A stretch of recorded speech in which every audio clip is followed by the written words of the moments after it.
안 졸리지? 자, 오늘도 우리 하나님의 말씀에 귀 기울이고 또 주님이 주신 은혜를 풍성히 누리게 되시기를 바랍니다. 자, 우리 말씀 보겠습니다. 마태복음 5장 27절부터 32절까지입니다.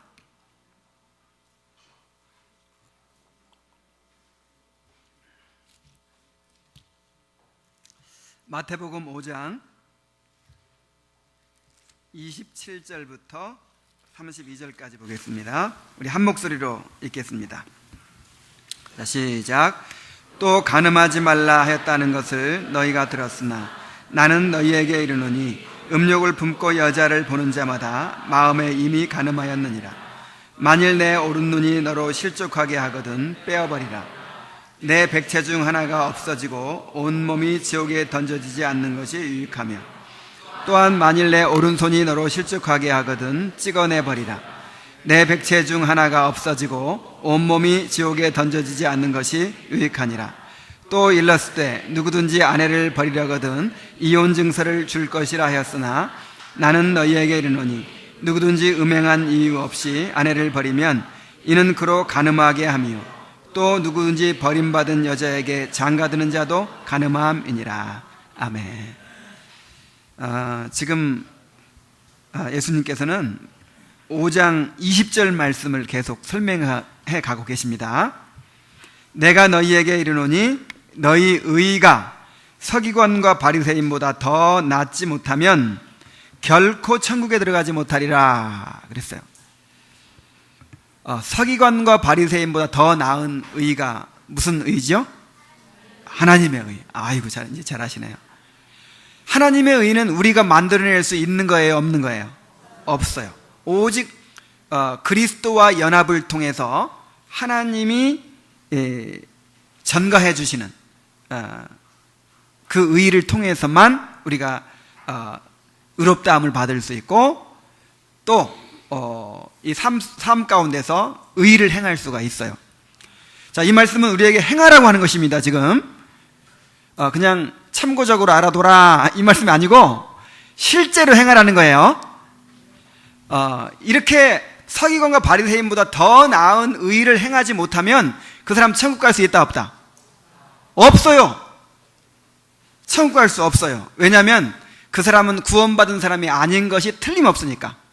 정말 구원받았다면, 정말 의롭다함 받고 거룩함을 얻었다면 그것이 이 삶 속에서 드러나게 되어 있다 이 말이죠.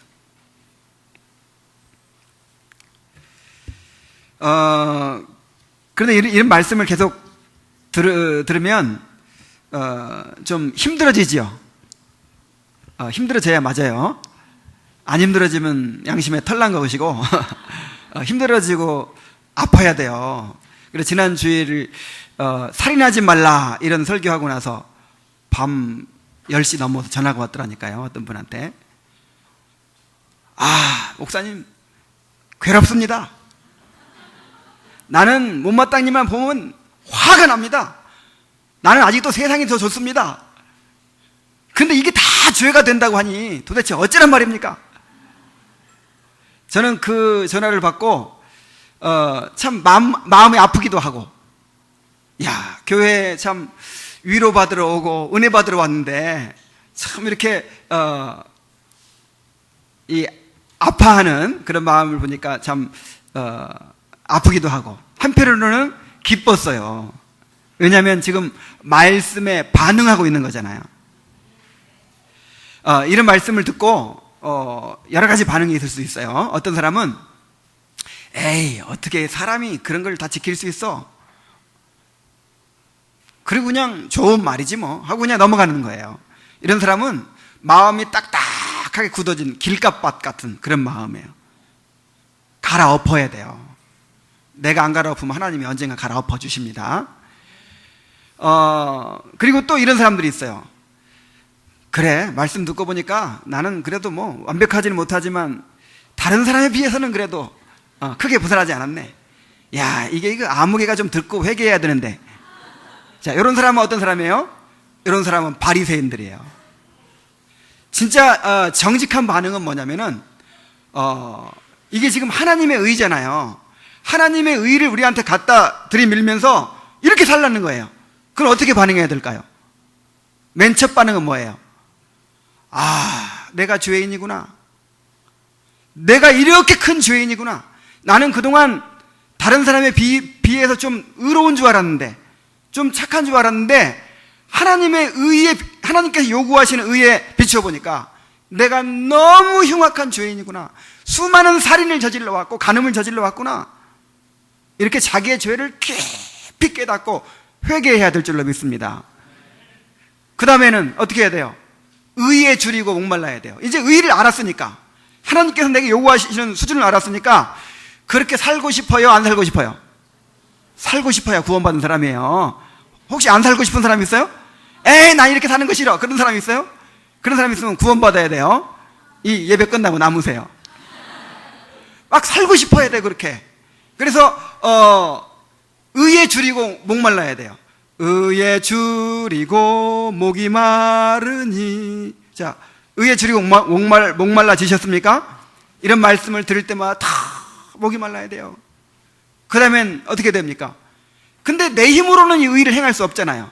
그러니까 자기를 포기하게 되는 거예요. 굴복시키게 되는 거예요. 내 힘으로 살아가려고 하고, 내가 뭔가 행하려고 하고, 나를 내세우려고 하는 거, 이거 어떻게 해야 돼요? 내가 죄인인 거 알고, 그 다음에 의에 줄이고 목마른데 내가 할 수 없으니까 이제 나를 내려놓게 되는 거예요. 내가 죽게 되는 거죠.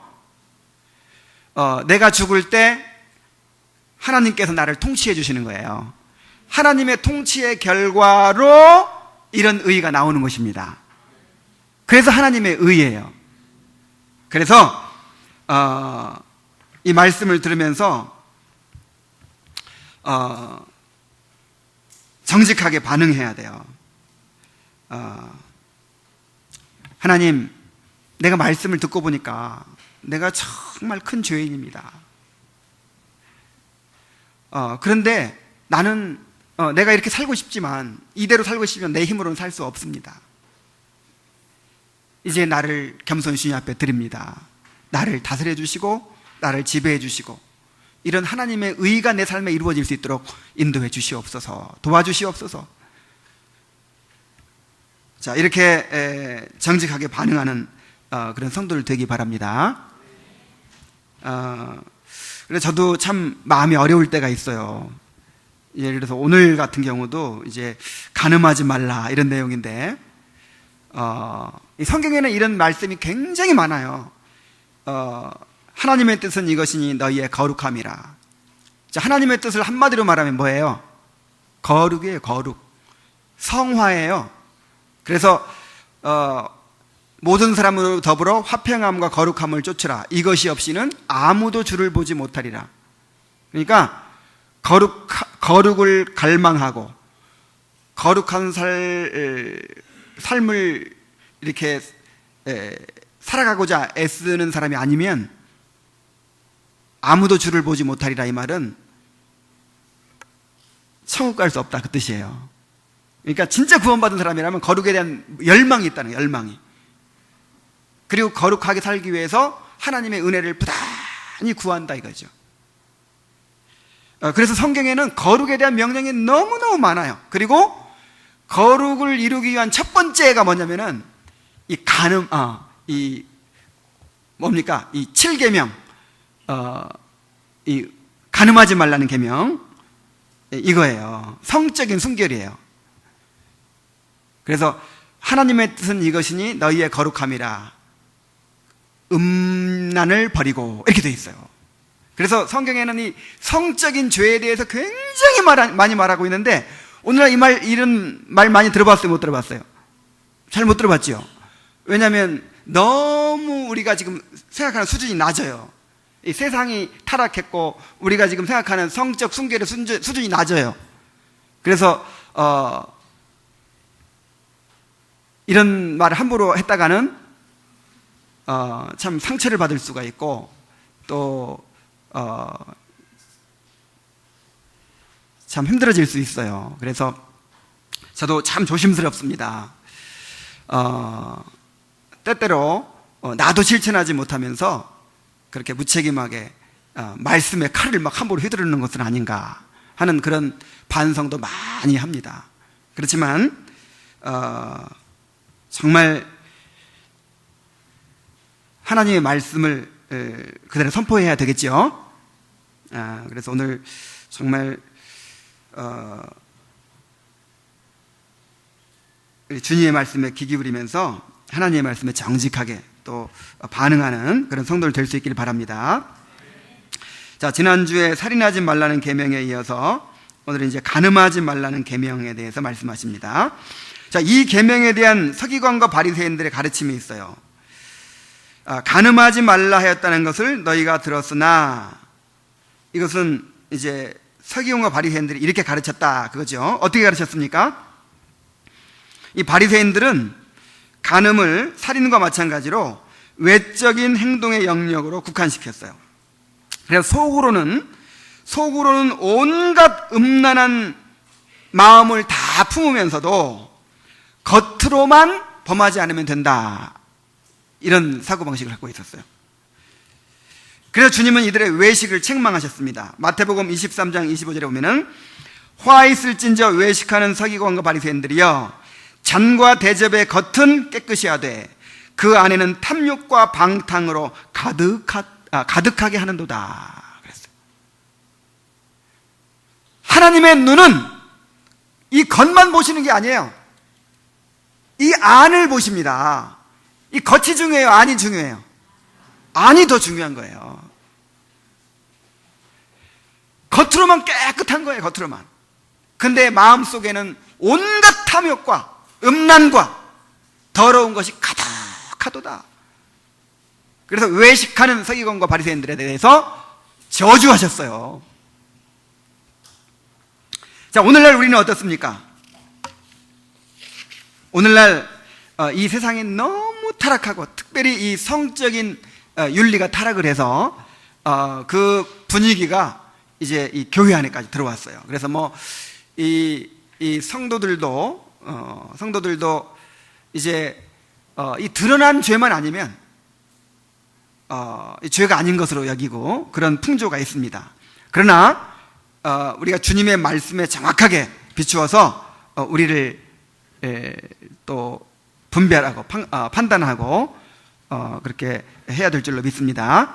자, 이 계명에 대한 예수님의 가르침은 어떻습니까? 나는 너희에게 이르노니, 이제 주님의 가르침을 한번 들어봅니다. 주님의 가르침은 이거예요. 나는 너희에게 이르노니 음욕을 품고 여자를 보는 자마다 마음에 이미 간음하였느니라, 이렇게 말씀하십니다. 자, 이 말씀을 좀 이해하기 위해서 이 계명의 목적을 먼저 한번 이렇게 생각해 볼 필요가 있어요. 자, 이 계명을 주신 목적은 뭐냐면은 결혼의 신성함을 보존하고 자신과 다른 사람의 정조를 소중히 여기도록 주신 계명이에요. 자, 뭘 보존하고? 결혼의 신성함을 보존하고 나와 다른 사람의 정조를 소중히 여기도록 그렇게 주신 계명이에요. 자, 왜 결혼이 신성합니까? 하나님이 남자와 여자를 창조하시고, 남자와 여자를 창조하셨다는 것은 결혼 제도를 만드셨고 또 성을 만드셨다는 것이죠. 자, 이렇게 결혼과 성을 창조하신 이유가 무엇이었을까요? 이 결혼은 삼위일체 하나님의 이 관계의 모형이에요. 자, 우리를 하나님의 형상으로 지으셨죠? 하나님의 형상이 무슨 뜻이라고 그랬어요? 하나님의 형상은 우리가 하나님을 대표하고 하나님을 반영한다, 그런 뜻이라고 그랬죠? 그러니까 우리의 모습을 통해서 하나님을 드러내려고 하는 거예요. 자, 그런데 하나님은 삼위일체이십니다. 삼위 하나님이 서로 깊이 사랑하고 서로 협력하고 서로 교제하고 서로 완전히 하나 되는 그런 관계를 이루고 계세요. 그래서 세 분이 몇 분이라고 그래요? 한 분이에요.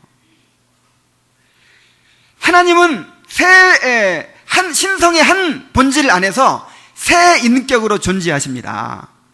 세 분이 너무너무 깊이 사랑하고 너무너무 깊이 교제하고 또 서로 협력하기 때문에 한 분이 되신 거예요.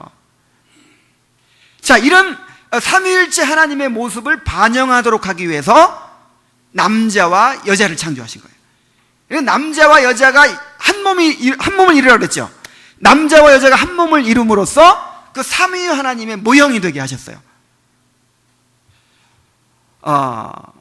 그래서 이제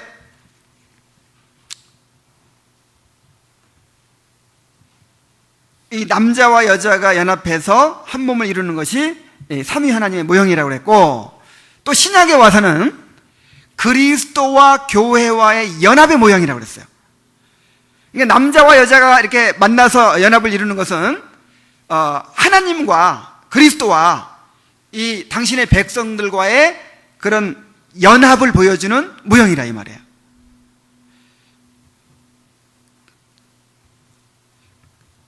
그래서 이 부부간의 연합은 거룩한 연합의 모형입니다. 그리고 이 부부간의 연합은 성적인 결합을 통해서 가시화되고 극치를 이루는 거예요. 이 부부간의 연합은 삼위 하나님의 연합의 모형이고 그리스도와 교회와의 연합의 모형입니다. 그래서 결혼이 신성한 것이고, 그래서 성이 거룩하고 아름다운 거예요. 이 성은 더러운 게 아니에요. 아주 하나님께서 창조하시고 나서 보시기에 심히 창피하더라 그랬어요. 남자와 여자를 창조하시고 성을 창조하시고 나서 보시기에 스스로 심히 좋았더라 그랬어요. 그래서 거룩하고 신성한 것입니다.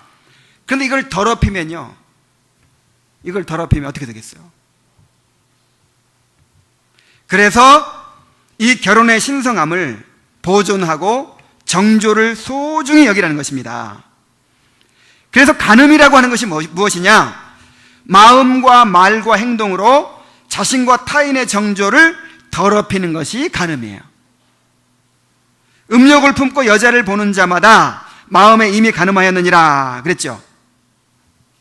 아름다운 여자를 보면 눈길이 가지요. 여자들도 마찬가지죠. 아름다운 멋있는 남자를 보면 눈길이 가지요. 뭐 그거 괜찮아요. 그 정도는. 저는 멋있는 남자만 봐도 눈길이 가요. 이쁘고 멋있고 아름다우니까 쳐다보는데 뭐 그거는 뭐 괜찮죠. 근데 그 다음이 문제예요. 그 다음이. 성적인 욕망을 품고 의도적으로 그렇게 이성을 바라보게 되는 거죠. 그러니까 어떤 성적인 대상으로 바라보게 되는 거예요. 그럼 그때부터가 이게 간음이 되는 거예요.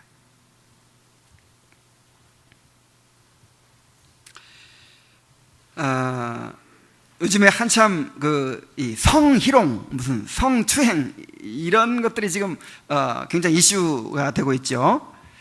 이렇게 말로 좀 이렇게 성적인 농담 했기로서니 아니면 어디 좀 이렇게 만졌기로서니 그게 왜 그렇게 상처받을 문제고 왜 그렇게 큰 죄가 됩니까? 왜 그렇죠? 이 인격체를 아주 존중받아야 할 인격체를 내 그 욕망의 대상물로 여기는 거예요. 그래서 인격을 훼손하는 거, 침해하는 거죠. 그래서 상처받는 거예요. 그래서 큰 죄가 되는 것입니다. 자, 그런데 이 불신자들 사회에서도 이 말로 성희롱을 하거나 성추행을 하거나 이런 것도 큰 죄가 되죠. 그런데 우리 인간은 누구의 형상이라고요? 하나님의 형상이에요. 하나님의 형상. 근데 하나님의 형상을 자기 욕망의 대상물로 이용하는 거예요. 마음으로든 말로든 행동으로든 고귀한 하나님의 형상을 그렇게 욕망의 대상물로 이용하는 거예요. 그러면 누구를 모독하는 것이 됩니까? 하나님을 모독하는 거예요. 자, 태극기가 무슨 형상이죠? 대한민국의 형상이죠. 태극기를 가지고 예를 들어서 뭐 짓밟았다. 그럼 어떻게 돼요? 태극기 짓밟으면은 굉장히 분노하죠, 한국 사람들. 왜 그래요? 대한민국을 짓밟은 거예요.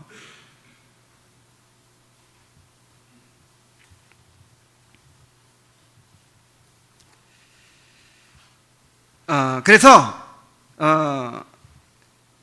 이제 그 말로 뭔가 만지는 것으로 이렇게 희롱을 해도 굉장히 상처받고 큰 죄가 되는데, 이 마음으로 그렇게 눈으로 바라보면서 마음으로 그렇게 품어도 그 사람은 모르니까 괜찮지만은 하나님은 아신다 이 말이에요. 하나님의 마음속에 그 더러운 마음을 품은 걸 알아요. 하나님의 고귀한 창조물을, 하나님의 존귀한 형상을 그렇게 자기 욕망의 대상물로 이용한 걸 알아요. 그래서 자기 마음을 더럽히고 그 사람을 또 더럽힌 걸 알아요. 그래서 그것이 간음죄가 된다 하는 것입니다.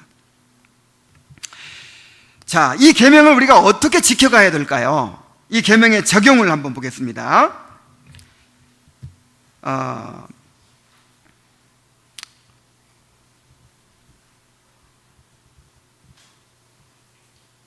여자를 보고 마음에 음욕을 품는 자마다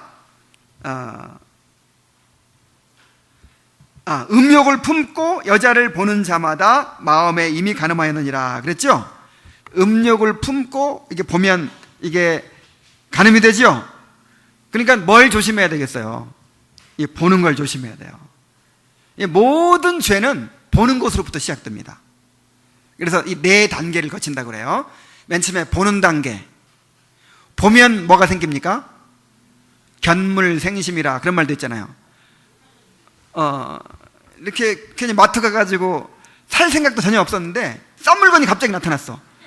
그럼 사고 싶은 마음이 싹 생기죠. 그래서 뭐든지 보는 것으로부터 시작돼요. 보면 욕심이 생기는 단계. 두 번째로, 자, 욕심이 생기면 어떻게 돼요? 욕심이 생겼을 때 금방 그만둬야 되는데 욕심을 계속 키우잖아요. 그럼 나중에 제어할 수가 없어요. 이 욕심이 나를 지배해가지고 그거를 어떤 방법으로든지 취하게 돼요. 취한 다음에 어떻게 합니까? 그 다음에 그것을 감춰요. 이제 감추는 과정에서 더 큰 죄를 짓게 되죠. 이 하와도 맨 처음에 선악과를 봤죠. 그냥 보고 쓱 지나갔으면 되는데 한참 보니까 뭐가 생겼어요? 보암직도 하고 먹음직도 하고 지혜롭게 알면 탐스럽기도 하고 욕심이 막 생겼어요. 그때 마귀가 싹 이렇게 유혹을 해가지고 따 먹었어요. 취했어요. 그 다음에 어떻게 했어요? 이제 감추지요.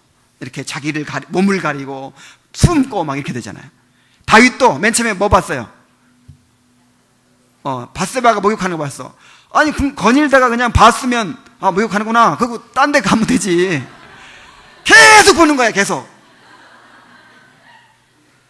근데 한 번 보는 건 죄가 아닙니다. 보인 걸 어떻게? 근데 계속 보면서 보면 뭐가 일어나요? 이제 상상이 일어나요. 욕심이 일어나요. 욕심이 일어나고 처음에 욕심이 일어나도 아이 왕이 그러면 안 되지 하고 말았으면 이제 괜찮을 텐데 이제 욕심이 계속 커지면 제어할 수 있다고 그래서 없다 그랬어요? 없어요. 그래가지고 데려다가 동침했잖아요. 그리고 나서는 어떻게 했어요? 마지막 단계, 감추는 단계. 감추기 위해서 우리아를 죽였어요. 그래서 이 죄에 안 지려면 맨 처음에 어디서부터 조심해야 될까요? 보는 거부터 조심해야 됩니다. 그런데 오늘날 우리는 이 성욕을 부추기는 문화 가운데 살고 있어요. TV, 영화, 문학작품, 공연예술, 인터넷 이런 모든 영역에서 이 성이 넘쳐나고 있습니다. 하여간 뭐 카센터만 가도 뻘거벗은 여자가 또 어디 음식점만 가도 그냥 소주 한 잔 들은 소주병 하나 든 벌거벗은 여자가 딱 이 성이 상품화되고 있어요. 사람의 눈길을 끄는 방법이 이제는 뭐예요? 성이에요. 드라마도 시청률 올리려면 키스신 배드신을 먼저 딱 이제 때려줘야 돼요, 한번. 그래가지고 관심을 탁 끌어야지 올라가는 거예요. 하여간 뭐든지 이 성이 이제 이 상품화되어 있고 성으로 사람을 끌어요. 근데 그걸 계속 보잖아요. 계속. 야, 내가 실제로 그런 행동만 안 하면 됐지 하면서 이제 그 음란물을 보잖아요. 음란한 영화를 보고 음란한 비디오를 보고 야동을 보고 계속 보잖아요. 요즘 보기도 쉬워. 스마트폰으로 그냥 스마트폰에서 나와요. 그러니까 그걸 계속 보면 어떻게 됩니까? 계속 보면서 마음으로 가늠하죠. 보면서 욕망이 일어나서 마음으로 가늠하게 되고, 그 다음에 그런 걸 계속 보잖아요. 그러면 이 성에 대한 비현실적인 이 지각, 인식을 갖게 돼요. 다시 말해서 이성을 바라볼 때 성적인 존재로 보여버리는 거예요. 무섭죠? 지나치게 그 성적인 영상이라든지 그런 것에 많이 노출되고 자란 사람들은요, 계속 그것에 많이 이렇게 접한 사람들은 사람들을 바라볼 때 사람이 한 인격체잖아요. 인격체인데 성적인 대상으로 봐버린다니까요.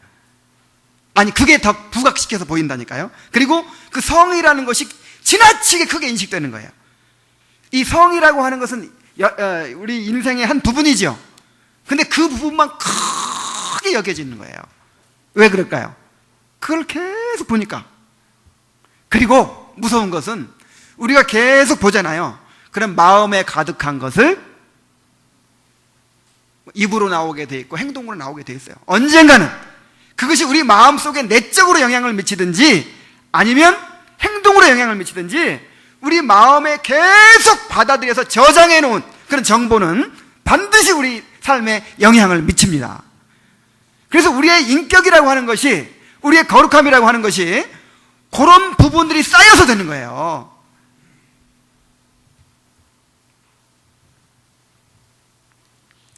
그리고 폭력물도 마찬가지입니다. 살인하지 말라고 그랬잖아요. 살인 안 하려면 그런 폭력물도 우리가 조심해야 돼요.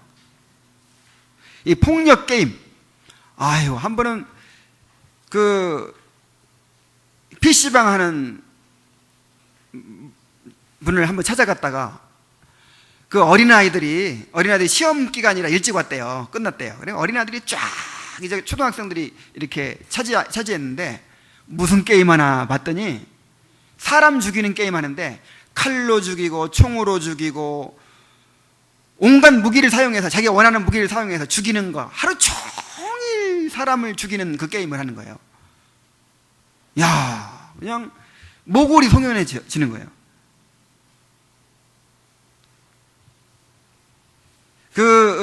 이 흉악범들이 음란물 또 폭력물을 지속적으로 봤다는 그런 공통점들이 있죠. 영향받는 거예요.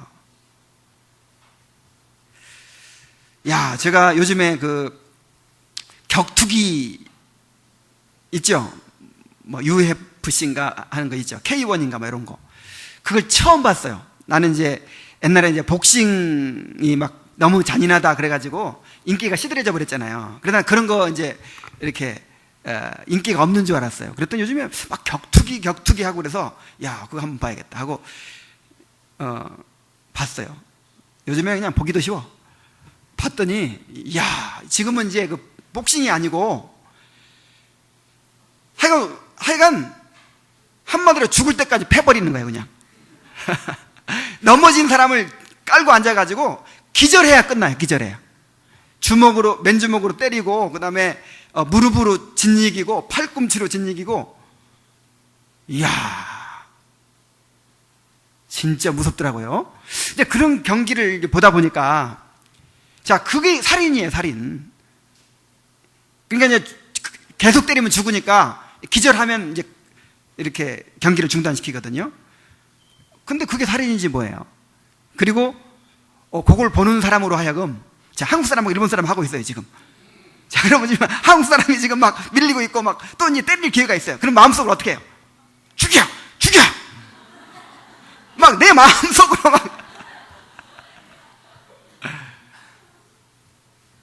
그게 살인이 아니고 뭐예요? 그래서 이제 이런 사람들이 있어요. 이런 생각을 하는 사람들이 있어요. 이 음란물이라든지 음란 영화, 음란물이라든지 이런 폭력물이 사람에게 있는 공격성을 해소하게 해주지 않겠냐. 이게 이제 프로이트가 그렇게 주장했어요. 이 수조 이론이라고 해서 이제 사람에게는 공격성이 있는데 요게 이렇게 가득 차가지고 더 이상 이제 이걸 감당할 수 없을 때 폭발해 버린대요. 근데 가득 차기 전에 그거를 빼주면 공격성이 줄어들 것이다. 빼주는 방법이 간접적으로, 예를 들어서 그 음란 영화를 막 본다든지, 그러면 이제 음란한 마음이 없어지고, 폭력 영화를 막 본다든지, 그러면 폭력적인 충동이 좀 없어지고, 이제 그렇게 될 것이다, 이렇게 주장을 했어요. 그리고 많은 사람들이 그렇게 알고 있어. 근데 실제로는 반대예요. 스포츠 있죠. 요즘에 그 탁구 시합을 막 실제 싸울 수는 없으니까 탁구 경기를 통해서 지금 공격성을 발산하고 있습니다. 근데 이런 탁구라든지 축구라든지 이런 거는 오히려 인간에게 있는 공격성을 완화시켜주고 해소시켜주는 효과가 있대요. 이런 스포츠는. 그런데 이런 폭력물 있잖아요. 폭력 게임이나 폭력물은 많은 실험에 의해서 해보면은 폭력성을 조장한다는 거예요. 한번 여러분 스스로 한번 해보세요. 그거 보고 나면 계속 그거 보고 나면 그런 마음이 생겨요. 그렇게 되어 있어요.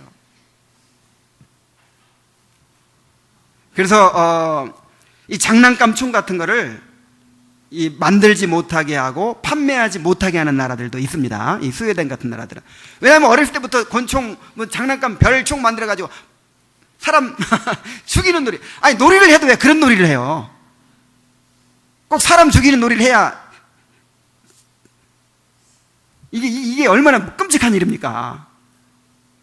우리 그런 거 군대에서 가상훈련도 하잖아요. 컴퓨터로. 가상훈련하는 거 아니에요? PC방에서 계속 사람을 죽이고 칼로 죽이고 이렇게 죽이고 저렇게 죽이고 그거 하루 종일 하는 게 가상훈련에 효과가 있는 게 아니냔 말이에요. 그래서 우리 남자분들 야동 보면 안 됩니다.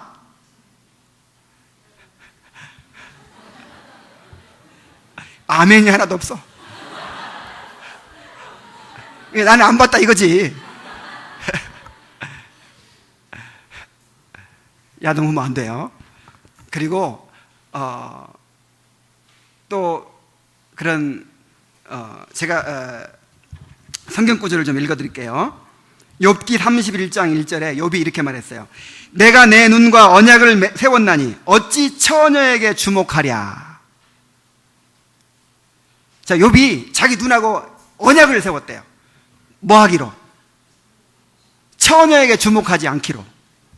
왜냐하면 이쁜 처녀, 이쁜 여자들 이렇게 계속 보면 뭐가 생기니까? 음욕이 생기니까. 딴 거 볼 것도 많은데 그 시간에 성경 보지.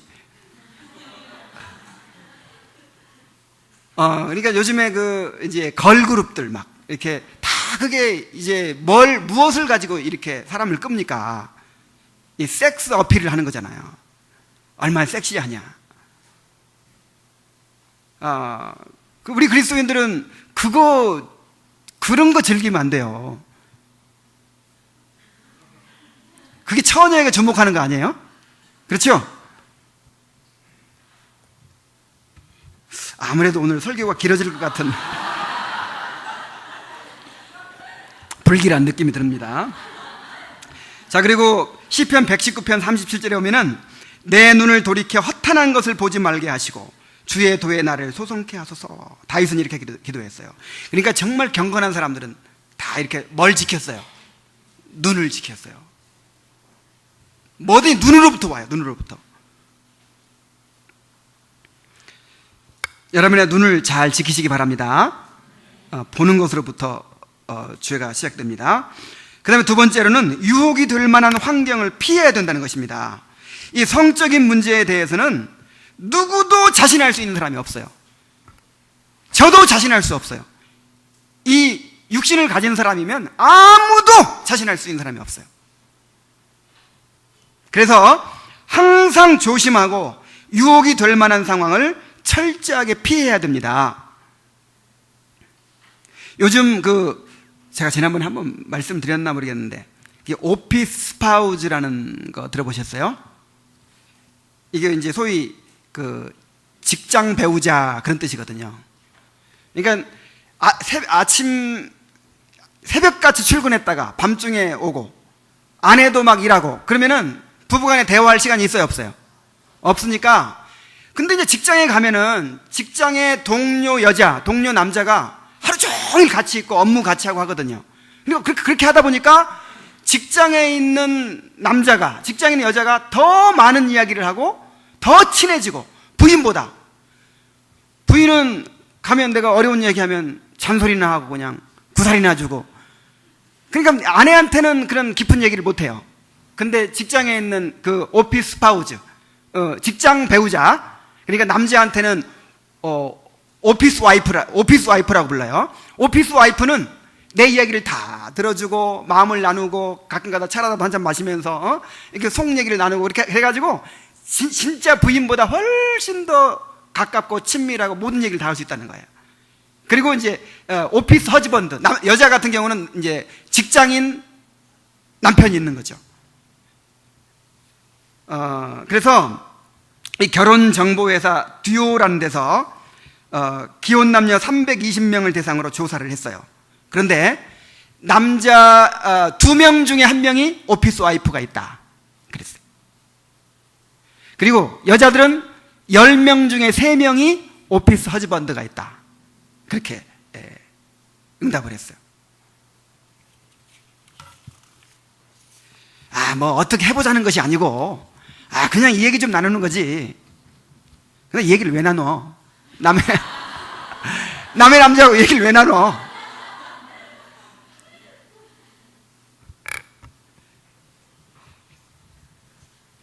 제가 지난번에도 한번 그런 얘기를 했죠. 정말 이 불신자 남편과 함께 사는데 그렇게 참 자기 마음도 몰라주고 정말 그렇게 힘들게 하고 항상 상처를 주고 그런데요. 그런데 이분이 수영장을 다니는데 수영장에서 정말 아주 인격이 훌륭하고 좋은 신사를 한 분 만났다는 거예요. 하나님이 나를 사랑하셔서 어쩌면 그렇게 나를 위로해주고 격려해주는 그런 분을 만나게 하셨다는 거예요. 그래서 그분하고 이제 끝나고 하면서 차 한 잔씩 하면서 이렇게 얘기하고 하면 얼마나 그렇게 참 위로가 되고 좋은지 모르겠다고. 얼마 후에 이혼했어요. 참, 여러분 그게 정신적인 간음입니다.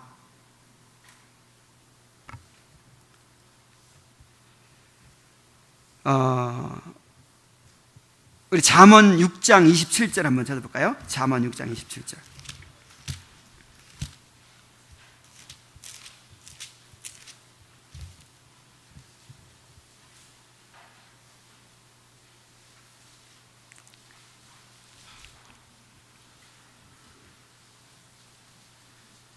(27절부터) 29절 제가 읽겠습니다. 사람이 불을 품에 품고서야 어찌 그의 옷이 타지 아니하겠으며 사람이 숯불을 밟고서야 어찌 그의 발이 되지 아니하겠느냐. 남의 아내와 통관하는 자도 이와 같을 것이라. 그를 만지는 자마다 벌을 면하지 못하리라. 그러니까 그 개역 성경에는 어떻게 번역되어 있냐면 만지기만 하는 자도 벌을 면치 못하리라. 꼭 어떻게 큰 일이 안 벌어져도 이 마음으로 또 사소한 행동으로 그런 관계만 가져도 하나님 앞에 죄가 된단 말이에요. 간음입니다. 그래서 지금 제가 무슨 얘기하고 있습니까? 그런 유혹이 될 만한 환경을 피해라는 거죠. 그래서 요셉은 보디발의 아내가 동침하자고 유혹했을 때 동침하지 아니할 뿐 아니라 함께 있지도 아니하니라. 정말 유혹이 될 만한 상황을 만들지 않는 거예요. 아마 항상 같이 동침하자 그러지 않았을 거예요. 차나 한잔 해. 잠깐 얘기만 해. 밥이나 한 끼 먹자고. 밥도 먹지 말아야 돼요. 차도 한잔 하지 말아야 돼요. 함께 있지도 않았어요. 그리고 나중에는 이제 사무보러 집에 들어갔어요. 그러니까 그냥 꽉 붙잡고 안 놔주네. 근데 어떻게 했어요? 옷을 벗어 던지고 그냥 막 도망갔어요. 도망가야 돼요. 유혹은 피해야 됩니다. 도망가야 돼요. 그래서 여러분 이제 요즘에 동창 찾기 모임 막 그런 거 있는데, 동창 모임 이제 초등학생 동창들 만났어요. 근데 오랜만에 만났는데, 몇십 년 만에 만났는데 뭐 이렇게 뭐 얘기하고 즐거웠는데, 나중에 전화가 왔어. 우리 저녁 식사는 한번 같이 하고 개인적으로 한번 만나자. 가면 돼요, 안 돼요?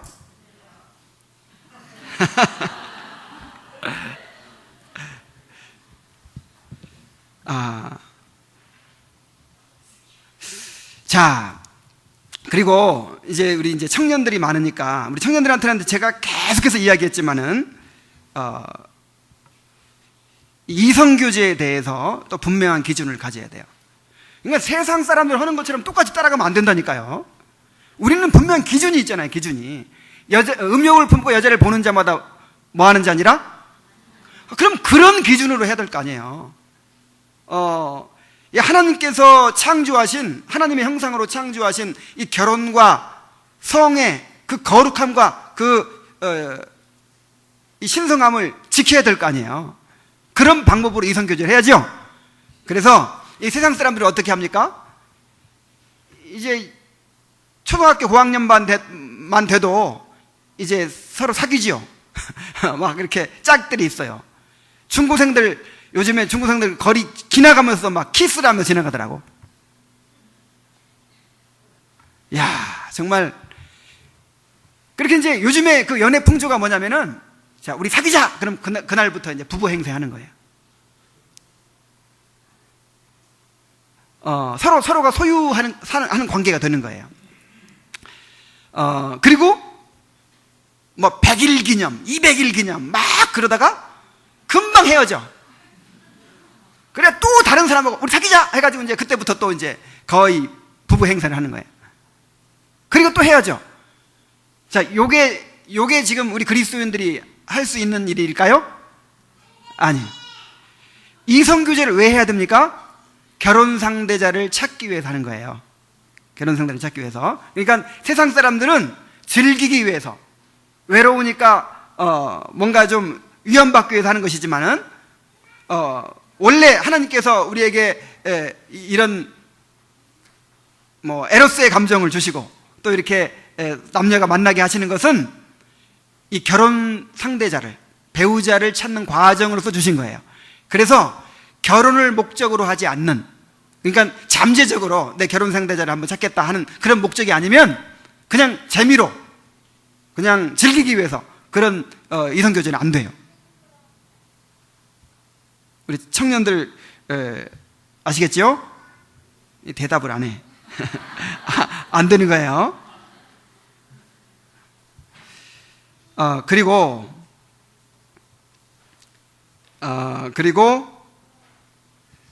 결혼을 약속한 사이라 하더라도 결혼하기 전까지는 부부가 아닙니다. 이 성이라고 하는 것은 반드시 결혼관계 안에서만 누릴 수 있게 돼 있어요. 우리 결혼할 사람인데 뭐 안 돼. 그럼 결혼식을 왜 해? 결혼식이 면허증이에요. 그걸 하면 무면허 운전이야. 그 전까지는. 결혼을 하고 나면 결혼관계 안에서는 얼마든지 하나님께서 주신 성을 누릴 수 있고 즐길 수 있어요. 그러나 결혼식 하기 전까지는 절대로 안 됩니다. 범죄예요. 간음이에요. 간음. 그리고 어떻게 알아? 둘이 들어갈 때까지는 모르죠. 하나님만 알지.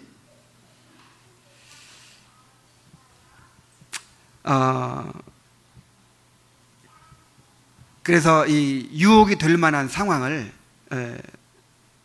철저하게 피해야 되는 거예요. 왜냐하면 우리가 연약한 존재인 것을 알기 때문에.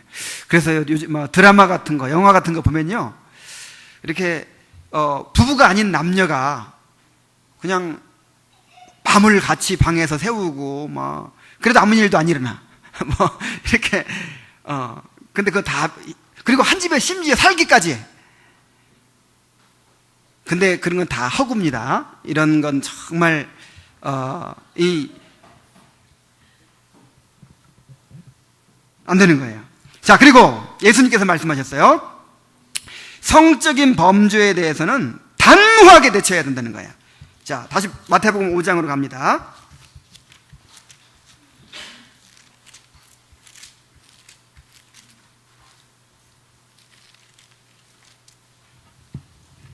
마태복음 5장, 자, 29절. 만일 내 오른눈이 너로 실족하게 하거든, 실족하게 한다는 말은 범죄하게 한다는 걸 말하는 거예요. 만일 내 오른눈이 너로 실족하게 하거든 빼어버리나. 내 백체 중 하나가 없어지고 온몸이 지옥에 던져지지 않는 것이 유익하며, 또한 만일 내 오른손이 너로 실족하게 하거든 찍어내버리라. 내 백체 중 하나가 없어지고 온몸이 지옥에 던져지지 않는 것이 유익하니라. 정말 무시무시한 말씀이죠. 이게 무슨 얘기냐면은 성적인 죄는 가장 무서운 죄다 이 말이에요. 물론 모든 죄가 무서운 죄지만 성적인 죄는 굉장히 무서운 죄예요. 죄 중에서도. 자, 왜 무서운 죄인지 한번 봅시다. 고린도전서 6장.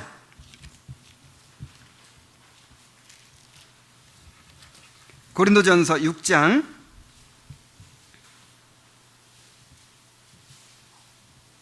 15절입니다. 너희 몸이 그리스도의 지체인 줄을 알지 못하느냐. 그리스도의 지체인 내가 그리스도의 지체를 가지고 창녀의 지체를 만들겠느냐.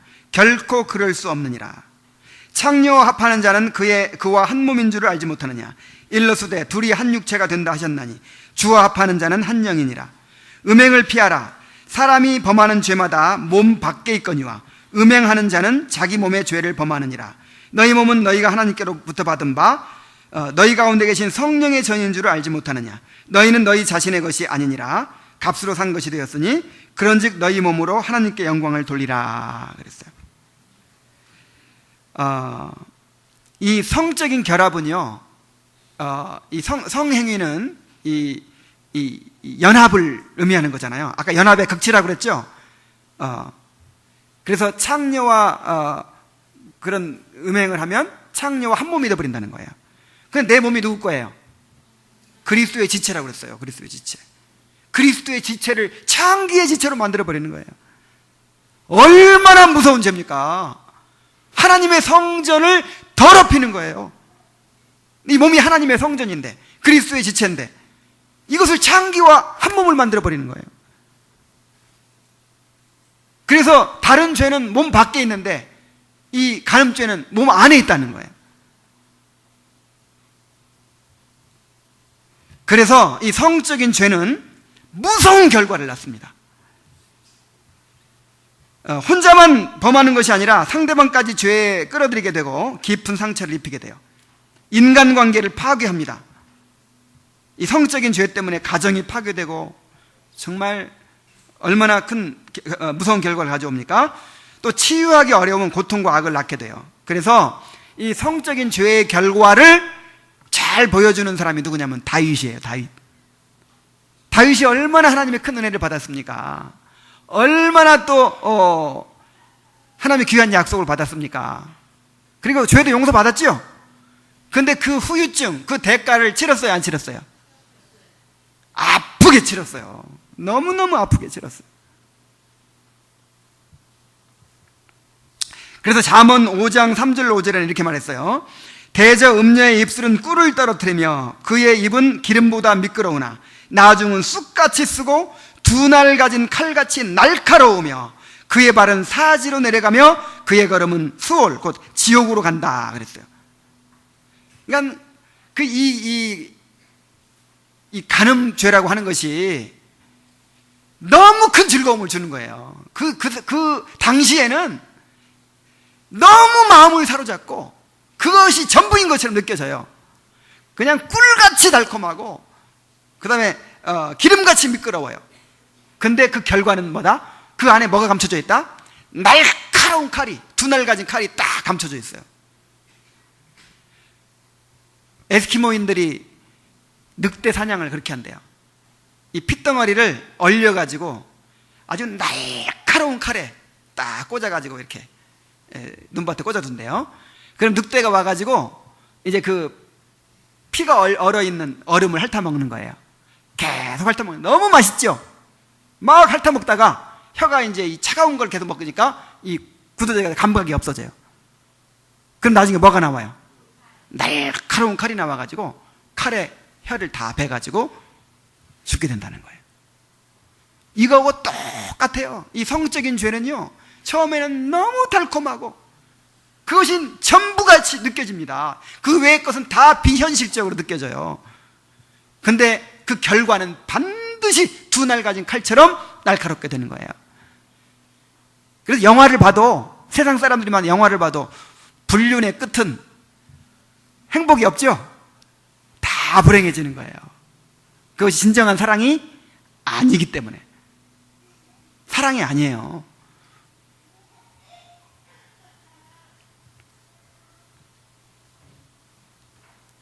그래서 만일 내 눈이 너로 실족하게 하거든 빼버려라. 내 오른손이 너로 실족하게 하거든 잘라버려라. 이게 무슨 말입니까? 이 눈 때문에 자꾸 범죄를 저지르게 돼요. 그럼 어떻게 해버리라고? 이걸 빼버리라. 이 오른손 때문에 자꾸 클릭을 하고 채널을 돌려? 그럼 어떻게 해야 돼요? 이걸 잘라버려. 그럼 또 왼손으로 하겠죠? 그래서 실제로 그렇게 하라는 건 아니고 그만큼 단호하게, 처음부터 단호하게 자르라는 거예요. 조금만 하다가 그냥 들어가는 거예요. 다른 건 몰라도, 다른 죄도 마찬가지지만은 이 성적인 죄는 처음에 성냥불만하게 조금 일어났을 때 그때 단호하게 제어해야 될 줄로 믿습니다. 조금 커지면 이제 제어할 수가 없는 거예요. 그래서 그것이 아무리 귀중한 것이라도, 이상하게 내가 그 친구가 너무 좋은 친구인데 그 친구만 만나면 자꾸 이런 죄를 짓게 된다. 그럼 그 친구 잘라버리세요. 그냥 내가 저놈의 컴퓨터 때문에 내가 맨날 밤새도록 저거 본다. 그러면 컴퓨터 그냥 던져버리세요. 뭐 아무리 귀중한 것이라도, 그러니까 오른 눈, 오른손은요, 우리에게 가장 귀중한 것을 의미해요. 아무리 귀중한 것이라도 그것이 죄를 짓게 만들면은 그걸 단호하게 제거해버리라는 거예요. 그렇게 하시기 바랍니다. 그리고 중요한 것은 이 정욕을 이기려면은 거룩한 열망을 가져야 돼요. 사람은 진공 상태로 살 수 없습니다. 술 취하지 않으려면 대신 술이 빈자리가 뭐가 들어가야 돼. 성령 충만해야 돼. 죄의 정욕을 이기려면 거룩한 열망을 가져야 됩니다. 레리 크랩이라고 하는 사람은 모든 갈망은 하나님을 향한 갈망이다 그랬어요. 자, 모든 갈망은 누구를 향한 갈망이다? 이게 무슨 얘기냐면은 인간은 하나님만이 채우실 수 있는 커다란 공간이 있다고 그랬죠? 근데 그 하나님으로 채우지 않으니까 너무 허한 거예요. 그래서 그거를 정욕으로 채우는 거예요. 그것을 물질로 채우는 거예요. 그래서 체스터톤이라고 하는 사람은 이런 말을 했어요. 주정뱅이가 비틀거리며 창녀의 집 문을 두드리는 것은 바로 하나님의 구원의 문을 두드리는 애절한 몸짓이다 그랬어요. 이게 무슨 말이에요? 주정뱅이가 그 창녀의 집 문을 뭔가 제 욕망을 채우기 위해 두드리는 거는 지금 사실은 누구한테 배고픈 거예요? 하나님께 배고픈 거예요. 하나님을 향한, 하나님만이 채우실 수 있는 그런 공간이 있는데 그걸로 채우려고 하는 거예요.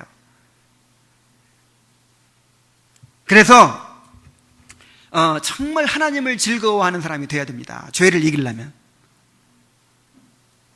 하나님을 즐거워하고 하나님을 알아가고 하나님을 향한 갈망으로 채워져야 돼요. 그러면 우리가 죄의 정욕을 이길 수가 있습니다. 그러기 전까지는 이길 수 없어요. 항상 어려워요. 항상. 근데 한번 하나님을 향한 열망으로 가득 채워지잖아요. 그러면 이제 시시한 거예요. 그것이 만족을 줄 수 없다는 걸 알아. 오직 하나님만이 만족을 줄 수 있다는 걸 알기 때문에 이제 거들떠보지도 않게 되는 거예요. 그래서 이것을 위해서는 은혜가 필요합니다. 시편 51편 10절에 다윗이 이렇게 기도했어요. 하나님이여 내 속에 정한 마음을 창조하시고 내 안에 정직한 영을 새롭게 하소서. 내 안에 정한 마음을 창조해 달라는 거예요. 정한 마음이 뭐냐면 죄를 미워하고 하나님을 즐거워하는 마음이에요. 그런 마음이 우리에게는 없어요, 원래. 근데 하나님께서 그런 마음을 주십니다. 창조해 주세요, 우리 안에. 그래서 죄를 미워하고 하나님을 즐거워하는 마음이 우리에게 심겨지면, 이게 구원받은 사람들의 마음이잖아요. 심겨지면 이제 하나님을 갈망하면서 이제 정욕을 추구하지 않고 하나님을 추구할 수 있게 되는 거예요. 기도와 말씀, 공동체의 예배와 교제를 통해서 지속적으로 하나님의 은혜를 공급받아야 돼요. 은혜가 아니면 죄를 이길 수 없습니다. 자, 그 다음에 더 나아가서 결혼의 언약에 충실해야 됩니다. 31절부터 32절까지 봅니다. 마태복음 5장.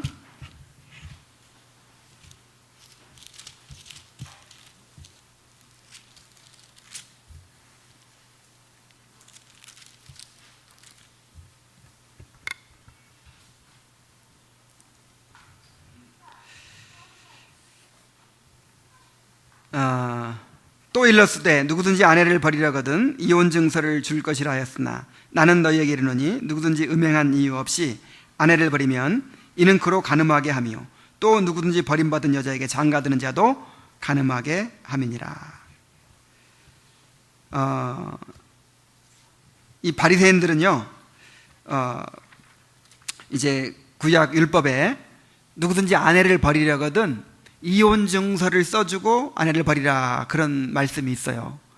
요걸 이용해가지고 이혼 증서만 써주면 얼마든지 이혼할 수 있다, 이렇게 가르쳤어요. 근데 그 말씀은 왜 주셨냐면은 이제 그 음행한 연고 외에 이제 결혼 생활을 지속할 수 없는 그런 사정이 있죠. 뭐 여러 가지 사정이 있겠죠. 무슨 심각한 질병이라든지 아니면 뭐 하여간 결혼 생활을 지속할 수 없는 심각한 상황이 생겼을 때에 이제 그냥 쫓아내면은 계속 학대한다든지 그냥 쫓아내면은 불행하게 되잖아요. 그러니까 최소한 이혼 증서를 써줘가지고 딴 데 가서라도 다시 새 출발할 수 있도록 해줘라, 이제 이런 의미였어요. 근데 본래는 하나님께서 그런 이제 이혼을 허용하신 건 아니죠. 원하신 건 아니죠. 우리 마태복음 19장 6절로 8절 한번 보겠습니다. 마태복음 19장 6절로 8절.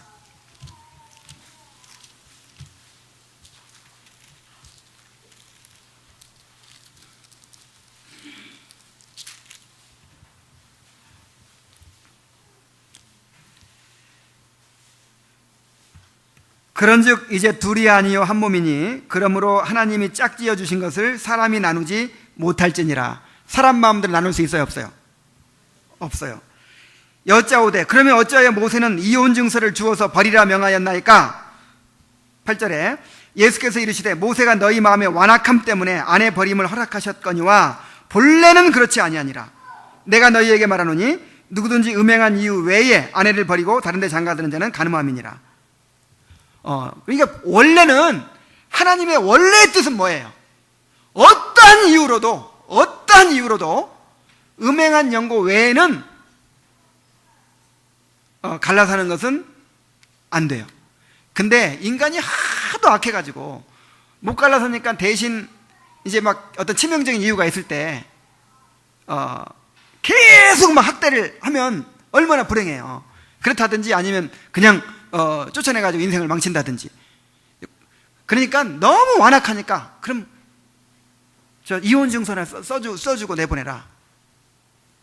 그렇게 완악함을 인하여 허락한 것이지 본래는 헤어지는 게 하나님의 뜻이 아니라는 거예요. 그래서 유일하게 이혼이 허용되는 경우는 배우자가 다른 사람과 간음했을 때예요. 왜냐하면 언약 관계를 깨뜨렸기 때문이죠. 그렇다고 해서 배우자가 바람피면 무조건 이혼한다, 그건 아니에요. 또 할 수만 있으면 최선을 다해서 가정을 지키기 위해 노력해야죠. 그러나 상대방이 원치 않고 나를 떠나서 딴 데 가버렸으면 어떡하겠어요? 그건 어쩔 수 없이 이제 이혼할 수밖에 없죠. 그래서 만일 배우자 외도 외에 다른 이유로 이혼하게 되면 이제 나도 간음하게 되고 다른 사람 상대방도 간음하게 되고 그렇게 간음하게 된다. 그렇게 지금 말씀하고 계시는 것입니다. 이 결혼은 거룩한 연합의 모형이고 우리의 성화를 이루는 가장 중요한 수단이에요. 그래서 결혼은 서로 간의 계약이 아니라 하나님과의 언약입니다. 계약은 뭐예요? 나와 상대방과 이제 이렇게 갑이 이렇게 하면 을은 어떻게 하기로. 그래 갑이 그렇게 안 하면 을도 그렇게 안 하고. 이거 쌍방간의 약속이죠. 근데 언약이라는 말이 무슨 말이냐면 나와 상대방과 배우자와 약속이 아니라 나와 누구와 약속이에요? 하나님과 약속이에요. 아시겠습니까? 그러니까 여러분 저 결혼 선서할 때 둘이 약속한 거 아니에요. 누가 약속한 거예요? 하나님과요. 그래서 상대방이 어떻게 나오든지 상관없이 나는 그것을 죽을 때까지 지켜야 되는 거예요. 언약입니다. 그리고 사명이에요. 사명. 요거 이 결혼이 사명이라는 것에 대해서는 내가 다음 주에 더 자세하게 말씀드릴게요. 그래서 둘이서 관계를 끝냈다 하더라도 하나님 앞에서는 그 언약 관계가 계속 있는 거예요. 그래서 이혼하게 되면 자신도 간음하게 되고 상대편도 간음하게 되고 또 그 사람과 재혼하는 사람도 간음하게 된다. 이렇게 성경이 말하고 있는 것입니다. 근데 꼭 이혼까지는 안 하더라도 지금 이제 지금 결혼 생활에 충실해야 된다 이 말씀이잖아요. 그러니까 요즘에는 그 정서적 이혼이라는 게 있습니다. 정서적 이혼. 그러니까 싸우는데도 지쳤어요. 싸우기도 지치고 그래 너는 네 삶을 살고 나는 내 삶을 산다. 그래서 남자는 그냥 사업하고 일하는데 몰두하고 그 다음에 그 골프 치러 다니고 또 여자는 애 키우고 살림하고 또 나름대로 어디 댄스 배우러 다니고 어디 배우러 다니고 그렇게 재밌게 다니는 거야. 그리고 각자가 살아가는 거예요. 각자가. 이걸로 이제 정서적 이혼이라 그래요. 그럼 이건 이혼이지 하나님 보시기에는. 그래서 정말 사명을 감당해야 돼요. 사명을. 그러니까 하나님과 언약을 맺었어요. 내 옆에 있는 여자를 평생 뭐 병들 때나 건강할 때나 뭐 가난할 때나 부유할 때나 끝까지 목숨을 다해 사랑하기로 맹세합니까? 예, 그랬잖아요. 내 옆에 있는 남자를 그렇게 사랑하기로 했잖아요. 그럼 해야지. 왜 약속 안 지킵니까? 이 정서적 이혼도 안 되는 거예요. 정말 최선을 다해서 사랑하고 사명 감당해야 돼요. 내 비전은 뭐다. 나는 앞으로 무슨 사명이 있다. 그런 거 생각하기 전에 제일 큰 사명부터 감당해야지. 나는 어디 가서 선교사라고 가고 싶다. 선교 현장은 바로 거기에요. 거기. 그 사람도 못 사랑하고 그 사람도 지금 못 변화시키면서 뭘 하겠다는 겁니까? 그래서 여러분, 그런데 우리가 또 한 가지 이렇게 유념해야 될 것은 있어요. 그게 뭐냐면은, 우리 인간에게는 연약함이 있죠? 물론 하나님의 말씀대로 다 순종하고 살아야 되는데, 우리의 육체에 한계가 있어가지고, 정말 견디기 어려운 상황 속에서 어쩔 수 없이 이렇게 이제 가정이 해체된 그런 경우가 있죠. 여러분, 그것을 누가 정죄할 수 있겠습니까? 그래서 그를 판단한다든지, 나 같으면 더 잘하겠어요? 절대로 그래서는 안 돼요. 다만 내가 하나님 앞에 회개하고 이제 또 바로 할 그런 문제지, 옆에 사람은 정말 따뜻하게 위로하고 격려하고 또 이렇게 하나님께서 구원하신 그런 의인으로 또 존중해야 될 줄로 믿습니다. 자, 이제 결론을 맺을게요. 아까도 말씀드렸다시피, 자, 이런 이제 그 살인하지 말라, 간음하지 말라 하는 그 예수님의 그런 이 수준 높은 명령을 정말 어떤 도덕적인 명령으로 받아들여서는 안 돼요. 야, 정말 지키기 어려운데 요걸 지키려면 힘들겠다. 지키려면 많이 노력해야겠다. 자, 이렇게 받아들여서는 안 됩니다. 또다시 율법에 매이는 거예요. 지금 예수님은 인간의 의의가 아니라 하나님의 의의를 말씀하고 계신 거예요. 우리가 할 수 있는 게 아니라 하나님이 이루어 주시는 의의를 말씀하고 계시는 거예요. 하나님의 통치를 누림으로 하나님의 의의를 소유하게 되는 것을 말씀하고 계시는 거예요. 자, 이거 보세요. 제가 가장 중요한 얘기 할 테니까 이제 지금은 자다가 깰 때가 되었습니다.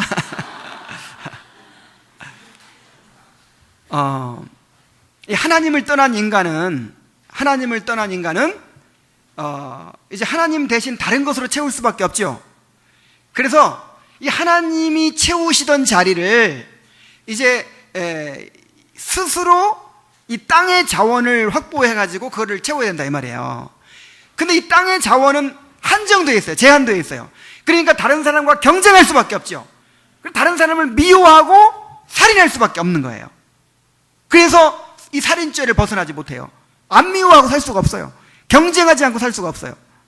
그리고 하나님이 채워주시던 만족을, 하나님께서 채워주시는 즐거움을 이제 내가 이 땅에서 내 힘으로 채워야 된다 이 말이에요. 그래서 이제 다른 사람을 이용해서 채우려고 하니까 간음할 수밖에 없는 거죠. 마음으로 간음하고 행동으로 간음하고. 그래서 하나님이 우리 마음을 지배하시고 통치하시기 전까지는 이런 자기 중심성과 그 우상을 벗어날 수가 없어요. 그런데 이제 구원받은 하나님 나라의 백성들은 하나님과 연결이 됐습니다. 그래서 하늘의 자원을 공급받기 시작했어요. 하나님께서 통치해 주시고 하나님의 생명을 누리고 삽니다. 그 빈자리를, 그 영혼의 갈증을 하나님이 채워주시는 거예요.